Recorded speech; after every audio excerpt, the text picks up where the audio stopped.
And now, some features of tobacco history by George K. Holmes. The purpose of this paper is not to give a history of tobacco, for that would be impossible within a short time limit, but the purpose is partly to correct some popular misunderstandings, partly to supply some interesting features not generally known, and partly to indicate very briefly some lines of an historical narrative. Used by Indians. At the time of the discovery of America, the custom of smoking tobacco, of chewing it, and of snuff-taking, that is, of using it in some way, was diffused over the greater part of this vast continent, between the southern part of South America and the boreal regions of North America. The Indians of the West Indies and of South America smoked cigars and cigarettes and took snuff, except in the district of La Plata, Uruguay, and Paraguay, where no form of tobacco was used until the Spaniards introduced it. From the Isthmus of Panama and the West Indies to southern Canada and to California, smoking was practiced by the Indians, and circumstances show that this was of ancient origin. Why did the Indians use tobacco? It will not do to interpret a custom of another people and of ancient times in terms of ourselves and of our own times. It is a false picture to think of the Indian as smoking his after-dinner pipe or cigar or cigarette, or as biting off a chew of navy plug as he paused in the cultivation of his corn. The tobacco plant was indigenous to America, and the Indian must have used it before he raised it in his garden, and this he was doing when the white people first saw him. The primary service of tobacco to the Indians was of a religious nature. Before the Spaniards came, it was not used as a habit nor for the sake of sociability. Rather, it was related to the unseen world. To the Indians of what is now the United States, the tobacco plant had a sacred character. It was almost invariably used on solemn occasions, accompanied by suitable invocations to dreaded spirits. It was ceremonially used to aid in disease or distress, to ward off danger, to bring good fortune, generally to assist one in need, and to allay fear. The planting of medicine tobacco was one of the oldest ceremonies of the Crows, consisting, among other observances, of a solemn march, a foot race among the young men, the planting of seed, the building of a hedge of green branches around the seedbed, a visit to the sweat house, followed by a bath and a solemn smoke, all ending with a feast. In Virginia, tobacco was believed to be a special gift from the realm of the departed. The leaves were arranged in a circle, from the center of which adoration was offered to the sun, accompanied by eccentric gestures and contortions of the body, by dancing, stampings, and uplifting of the hands, and by fixed starings toward the sky. The object was to propitiate an evil intelligence. When crushed into powder, tobacco was sowed to the wind when a drought prevailed, or when a tempest was blowing on the water, or it was sprinkled over the weirs when fishes began their annual migration from the sea. It was tossed into the air as an offering of reward to a spirit after an escape from some unusual danger, or when the warriors returned to town after a successful war, or hunting expedition, or long journey in which they had been exposed to many perils and hardships. Dissemination by Spaniards. Medicine was related to religion in the affairs of primitive man. It was observed by the Spaniards, who early came to the West Indies and to the mainland of America, that tobacco was used by the Indians for medicinal purposes and to prevent a feeling of fatigue. Historically, this is a matter of subsequent great importance because it was the cause of the rapid spread of the cultivation and use of tobacco throughout the world. Tobacco was first observed by Europeans within present knowledge in 1492 in the West Indies. The subsequent sequence of events in the introduction of tobacco to Europe is uncertain, and the record is contradictory. It is said that the Spaniards began the cultivation of tobacco in the West Indies before 1535, and shortly after made the tobacco of the island of Trinidad famous in Europe. Soon they developed production on a large scale in the West Indies, Venezuela, and Brazil. My assumption is that tobacco was going from Spanish plantations to Spain and Portugal for use there before a few noted men got themselves into the historical record as introducers of the plant. One item of record is that a famous physician, Francisco Fernandez, who was sent to Mexico by Philip II of Spain in 1558, was the first to bring the plant to notice in Europe with the specimens that he took. In 1560, Jean Nicot, French ambassador to Lisbon, found tobacco seed there, which he sent to Paris. The popular belief is that Sir Walter Raleigh was the man who first took tobacco to England, but the writers of history have no good excuse for making this error. Apparently, Sir John Hawkins was the first to take tobacco to England in 1565, and it is of record that tobacco was growing in that country about 1570. Yet one of our historical authorities states that in 1586, tobacco and pipes were first brought to England by Sir Francis Drake. Evidently, there is a great deal of error in tobacco history as it is written. It is well to bear in mind that social history is made mostly by the masses of the people and little by historical figureheads. And I would suggest that the conflicting statements concerning the first transfer of tobacco to Europe be ignored, and that the responsibility for this be placed on the Spanish sailors and sea captains who early came to the West Indies and whose names are unsung by history. The fact that Spaniards were cultivating tobacco in the West Indies before 1535 and apparently on a commercial scale soon after indicates that they were finding a market for it in Spain about that time. First used by whites as a medicine. There is much in this subject of tobacco that pertains to psychology. Why did Europeans begin to use tobacco? Certainly not because they believed that it put them favorably in touch with the spirits of evil. The misery of the first sickness in acquiring the use of tobacco by smoking, and this was the first use in Europe, would seem to have been a formidable obstacle to taking the first step. From the beginning in the 16th century, or perhaps at the end of the 15th century, and for an indefinite and variable later time, tobacco was smoked by Europeans mainly because of the wonderful properties attributed to the smoke. It was supposed, and the belief was derived from the Indians, that the smoke not only cured disease, but was a prophylactic as well. Moreover, it prevented the pangs of hunger and fatigue. The visitation of the plague encouraged the use of tobacco enormously. It was for a long time prescribed as a medicine by physicians in Spain, France, and England. There is, or has been until recently, a last remnant of the belief in the curative power of tobacco in the United States. I have seen a countryman take a chew of tobacco from his mouth and apply it to a wound with the expectation that the healing would be hastened. In the meantime, tobacco was going to other countries. It was introduced into Turkey at the beginning of the 17th century, and the Persians soon received it from Turkey. It reached far-off China still earlier, before the end of the 16th century. Pipe smoking in England. During the first 50 years after tobacco began to be used in England, smoking spread with extraordinary rapidity to all classes of society, peers, squires, parsons, and peasants. Soon, smoking entered another phase of its history. It began to withdraw from the domain of medicine and to become fashionable. Sir Walter Raleigh's true place in tobacco history is that he was responsible for its common use in smoking for pleasure. Long before his death in 1618, smoking had become fashionable. A social pipe, the same pipe, was passed from person to person around the dinner table. There was smoking at the theater. In 1620, the London Society of Tobacco Pipe Makers was incorporated with the motto, "Let brotherly love continue." Much was written in favor of tobacco. Marston wrote in 1607, "Music, tobacco, sack, and sleep, the tide of sorrow backward keep." Edmund Spenser in The Fairy Queen calls tobacco the sovereign weed, divine tobacco. A French traveler who was in London in 1633 wrote that the English were naturally lazy and spent half their time in smoking. The habit was not confined to London, but had extended to the country and into Scotland. Smoking was a particular feature of the Lord Mayor's show in London in 1672. Then, as before, pipes and tobacco were a usual provision for city feasts. That immortal smoker Raleigh had many distinguished followers. John Milton was a smoker even after he was blind. I have heard smokers say that they do not like to smoke in the dark.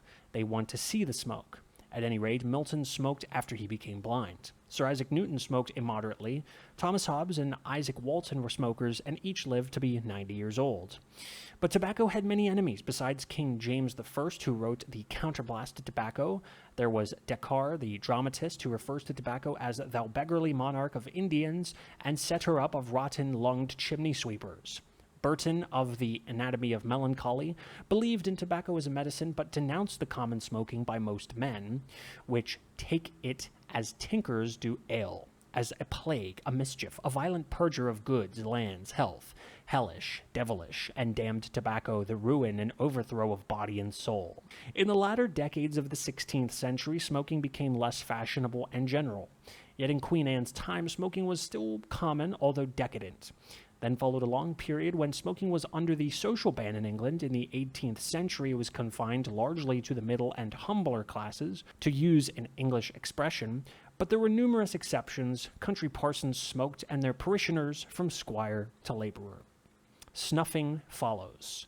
Looking backward from the present time, it would seem as though smoking had a most improbable and absurd successor in fashionable London and later in England. Who could guess, without knowing the historical fact, that it was tobacco snuff? The original users of snuff were the Indians of South America and of the countries northward to Mexico. From them, Spaniards acquired the habit and in consequence became the first snuff makers of Europe. The Dutch, English, and Scotch extended the industry as they in turn became users of snuff. It is said that by 1759, snuff-taking had apparently occupied the place of pipe smoking in the fashion of London.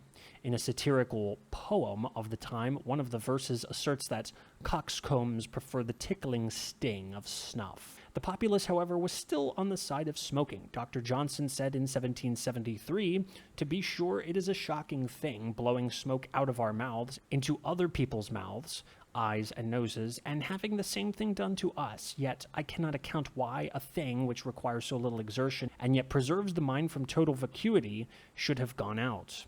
Dr. Johnson and all his company took snuff, as everyone did in the fashionable world, and a great many outside of the charmed circle, although on the outside pipes were still in full blast. In the first 2 or 3 decades of the 19th century, smoking reached its nadir in England. The snuff box was all-powerful. The Prince Regent was devoted to snuff and had a cellar of snuff, which after his death in 1830 was sold for £400. The oldest method of taking snuff in England was to scrape it with a rasp from a root of the tobacco plant. The powder was placed on the back of the hand and snuffed up into the nose. This is why a coarse kind of snuff made from the darker and ranker tobacco leaves has been called râpé, a corrupted spelling and pronunciation of a French word meaning rasped. The rasp was carried in a waistcoat pocket and soon became a luxurious implement of carved ivory, bejeweled, and ornamented. But the habit of using snuff reached its peak in Great Britain and then followed a long period of decline ending in desuetude by the end of the 19th century when the snuff box disappeared from the mantelpiece of the clubs. Vogue of the cigar. Next enters the vogue of the cigar in England. The Spaniards first saw Indians smoking cigars in the West Indies and in turn became smokers and makers of cigars themselves. Cigars and cigar making were introduced into Spain, and by one channel and another, a few cigars reached England from time to time. But until the early years of the 19th century, cigars were almost unknown in England. By 1830, they were freely, if privately, smoked. Why this new custom? Bear in mind that pipe smoking had by no means become extinct in Great Britain, but it was mostly confined to what English writers like to call the humbler classes, with some survival in classes above. That country sent many soldiers to the Peninsular War in Spain and Portugal, and many came back, and when they returned, they brought with them cigars and the habit of smoking them. Then followed the acquiring of the habit of cigar smoking by those classes that had early been pipe smokers and later snuff takers. Cigar smoking grew rapidly in England. Sir Walter Scott smoked cigars, and so did Byron. Byron's poem, The Island, is known today only because it contains his apostrophe to tobacco. Thackeray was another cigar smoker. Others, however, detested cigar smoking. The Duke of Wellington was annoyed by the increase of cigar smoking among the officers of the army, and in the early 40s he issued a general order against smoking in mess rooms and against smoking by officers of junior rank. Queen Victoria and the Prince Consort detested tobacco, and it was taboo wherever court was. Since the Peninsular War, the pipe and the cigar have gone hand in hand in Great Britain, with a tendency in later years of the pipe to return to its respectability. And in the more recent years, the cigarette has become very prominent. You will remember that Tennyson was a pipe smoker of strenuous performance, and that he was a guest at Shadwell Rectory when he wrote In Memoriam. When he began its composition, his pipe created such a smudge in the rectory that he was removed by his host, very politely of course, to a workshop in the garden, and that was the birthplace of this immortal poem on account of the poet's pipe in the 13 colonies. So far, I have purposely remained out of the 13 colonies, partly because there is a deal of important tobacco history before the first tobacco export from Jamestown, partly because English history throws necessary light on the early tobacco production, and the tobacco habits of this country, and partly also to avoid the appearance of making Jamestown the creator of the smoking habit in England. That is an impression that one gets from a little reading of colonial history. Our national tobacco history begins at the Jamestown settlement. The Virginia plant rarely exceeded a yard in height. It had a small yellow flower like that of henbane and had short, thick leaves, weak in flavor but biting to the tongue. The West Indian plant was 9 to 12 feet high. The Jamestown settlers followed the Indian custom of planting tobacco seed as they did corn and did not transplant from a seed bed. Later, the practice of transplanting was suggested by the Old English practice with regard to vegetables. The Indians removed suckers to give the leaves greater size and pulled the leaves from the standing stalks and dried them by fire or sun.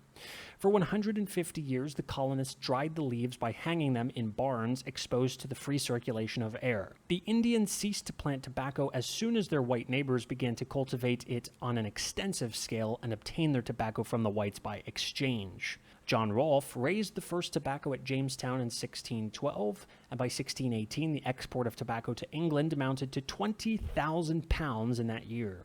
Rolfe's object was to obtain goods from England in exchange for tobacco. Already, some sassafras had been exported. Tobacco at once became the chief export because it returned more for the labor required for its production than anything else. England was urging the raising of wheat for export, but this was uneconomical for the colonists as compared with tobacco. It has been asserted by critical writers that without export tobacco, the first settlement of Virginia would have been a failure. This seems to me to be an exaggeration by those who have looked at the subject through a pinhole. Certainly, the Jamestown people did not eat tobacco, although I have seen tobacco chewers who seem to be eating it, and since other colonies survived without early tobacco exports or other exports that had any such prominence as tobacco did in Virginia, it is not logical to suppose that Jamestown would have been abandoned in want of tobacco. If the statement had been made that the corn of the Indians saved the colonists from starvation and made the colony permanent, it would have been nearer the mark. Tobacco exports were exchanged mostly for textiles, clothing, and metal and leather goods.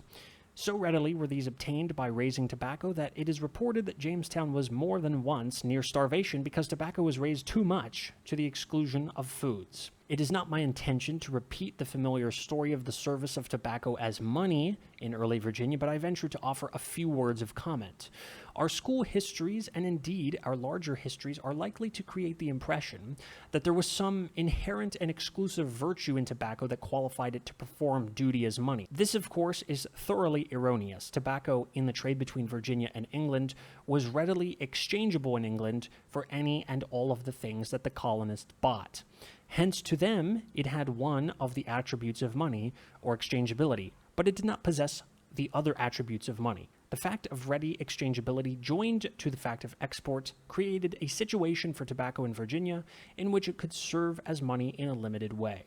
At a time when real money was scarce, a clergyman or a laborer willingly took his pay in tobacco because he knew that he could take it to the nearest merchant and receive from him goods or credit in exchange. For the merchant knew that he could send the tobacco to England by the next ship and receive, therefore, its equivalent in goods. There have been numerous other instances throughout the ages and in other parts of the world of limited money service by commodities. Among them are cattle, wheat, corn, rye, tea, furs, rice in Carolina, sugar in the West Indies, and dried codfish in Newfoundland. Beginnings in the States. The culture of tobacco in New England began at the time of the various settlements, but was opposed by many of the Puritans, so that the crop did not develop to any great extent for many years. As early as 1640, the Connecticut colony made a law restricting the use of tobacco to that grown in the colony, with penalty of 5 shillings for every pound of money expended for imported tobacco unless license had been obtained from a court.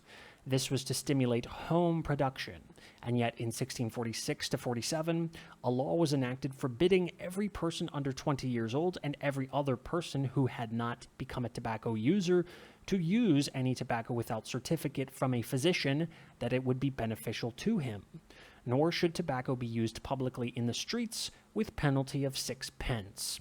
Somewhat similar prohibitions existed or had existed locally in England, so that this was not legislation that was the first of its kind.